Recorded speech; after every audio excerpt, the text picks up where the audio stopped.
La technique des Pomodoro. Ah, yes, le Pomodoro, yes. C'est pas mal dans le sens où c'est une méthode comme une autre. En fait, c'est bête à dire, mais il n'y a pas une seule méthode qui marche pour tout le monde. Il y en aura plusieurs. J'avais aussi une période Pomodoro jusqu'au moment où j'en ai vu ses limites. Mais en vrai, pendant les trois quarts du temps où je faisais ça, le Pomodoro marchait pas mal. Donc le Pomodoro, pour ceux qui ne connaissent pas, en fait, c'est on va délibérément se créer un jeu dans le jeu qui est de se dire, ok, quand j'active mon minuteur, et juste pour vous montrer un truc, hein, mon truc à moi il est là. Pourquoi est-ce que j'aime bien justement utiliser cette méthode aussi? Parce que quand je lève les yeux du travail que je suis en train de faire, je lève les yeux, je vois encore du rouge là-dessus là, je fais c'est pas fini mec. C'est pas fini. Et ce minuteur en fait je m'en sers aussi pour, on va dire, voir à quel point mon cerveau est nul à chier pour estimer la durée d'une tâche. Par exemple je fais un truc, je me dis, ouais ça doit me prendre 20 minutes. Généralement ça m'en prend 3 fois plus. Donc, c'est juste. Enfin, cet exercice-là, il est vraiment très intéressant, le Pomodoro à faire. Hop, j'éteins ça vite fait. Parce que au moins, ça vous permet de deux choses. De un, ça vous permet de voir, de prendre conscience du nombre de fois où vous allez être distrait et qui, justement, va vous permettre de vous reprendre. Rien que pour ça, le Pomodoro est un exercice très puissant. Pourquoi? Parce que c'est très difficile de dire à quelqu'un, sois attentif, parce qu'en fait, il a l'impression de tout le temps être attentif. Sauf qu'à chaque fois que vos yeux s'égarent, vous tombez sur votre minuteur qui sert de Pomodoro, tu fais ah non, là je suis en train de partir en couille là. Et hop, vous vous reprenez. Et en fait, ce qui est génial avec ce Pomodoro, c'est pas tellement le Pomodoro en lui-même, c'est le fait qu'à chaque fois que vous allez partir, hop, vous revenez. À chaque fois que vous allez partir, hop, vous revenez. Et ce que ça va muscler en fait, entre guillemets, dans votre cerveau, c'est la capacité de revenir. Donc la capacité de détecter quand vous divaguez et la capacité de revenir. Et quand vous allez revenir sur votre tâche, ça sera de plus en plus simple. Jusqu'au moment où le simple fait de lever les yeux sera tout de suite votre déclencheur.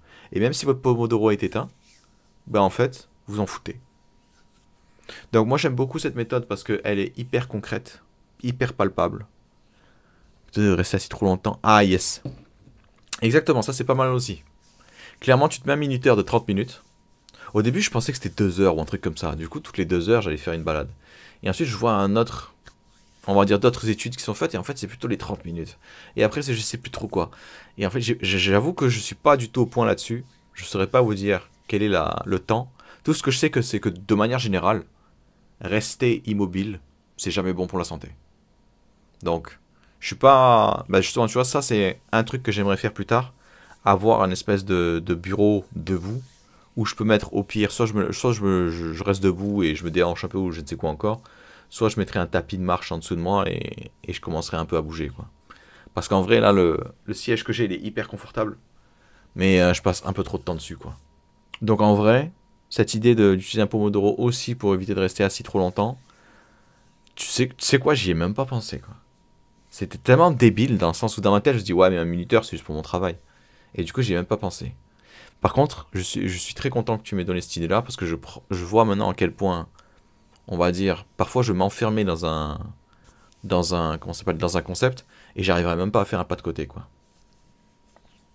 Proche d'une pause et que je suis proche d'avoir fini, j'enchaîne direct pour pas casser l'élan. Ouais, yes, exactement, pas mal du tout ça, clairement. Justement, c'est pour ça que mes blocs à moi, on va dire, ils sont d'une taille diverse et quand t'enchaînes, ah ouais, putain, en fait, ouais, c'est ça, tu l'as amélioré en plus avec le Pomodoro qui vient en fait te prendre en assistance. Yes. Ça, franchement, c'est une putain d'idée, ça. Donc, clairement, le Pomodoro, je recommande à 200%, et en plus le faire comme toi, là, c'est-à-dire que tu t'es accaparé le concept, et ensuite tu viens ensuite l'adapter selon tes besoins et selon on va dire, ton rythme ou je ne sais quoi encore. Excellent aussi l'idée, Kafka, de se dire, tu sais quoi, mon truc qui sonne, vas-y, va faire un tour. Pourquoi? Parce que j'ai remarqué un truc aussi. Ben justement, c'est l'un des problèmes que j'ai eu cette semaine. J'étais tellement occupé à, on va dire, essayer de rattraper mon retard, que ce qui s'est passé, c'est qu'à un moment, je devais faire 6 vidéos, et je galérais à avoir des idées. J'étais devant mon écran comme ça, en train de le fixer, et je galérais comme un fou à me dire, mais de quoi est-ce que je pourrais parler? De quelles sont les problématiques qu'ils rencontrent? Quelles sont je sais pas quoi encore? Eh ben, je suis allé me balader pendant 20 minutes, je suis revenu avec 10 idées, quoi. Et il y a un moment, il faut que je comprenne qu'à chaque fois que je me balade, que je vais proche de la mer ou je ne sais quoi encore, que je m'autorise juste à me balader pour me balader. Je suis pas en mode je vais me balader pour avoir des idées. C'est je vais me balader juste pour me balader. Et là, du coup, les idées arrivent. Ça, du coup, je vais l'implémenter aussi. Vas-y, tu sais quoi, Pomodoro, arrête d'essayer d'avoir des idées. Donc bouge plus. Bougez plus. Yes. Ouais, exactement, cette vidéo, comment être plus productif, ouais. Comment être plus productif et sans effort. Enfin, avec le minimum d'effort.